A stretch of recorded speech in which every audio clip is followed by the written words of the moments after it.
ಕಡೆ ಬಡಿ ಆಟಗಾರ ಎದುರಾಳಿಗಳ ಅಸ್ತ್ರಗಳನ್ನ ಒಮ್ಮೆ ಕನೆಕ್ಟ್ ಮಾಡಲು ಶುರು ಮಾಡಿದ್ರೆ ಚೆಂಡನ್ನ ಸೀಮಾ ರೇಖೆ ಆಚೆಗೆ ಅಡ್ಡಬಲ್ಲಂತ ಸಾಮರ್ಥ್ಯವುಳ್ಳವನು.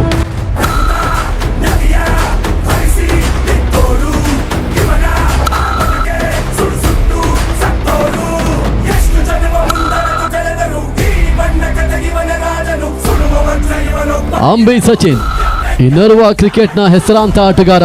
30 ಗಜಗಳ ಕ್ರಿಕೆಟ್ ಪಂದ್ಯಾಟದಲ್ಲಿ ಬಹಳಷ್ಟು ಹೆಸರನ್ನು ಗಳಿಸಿರುವಂತಹ ಆಟಗಾರ ಕೂಡ.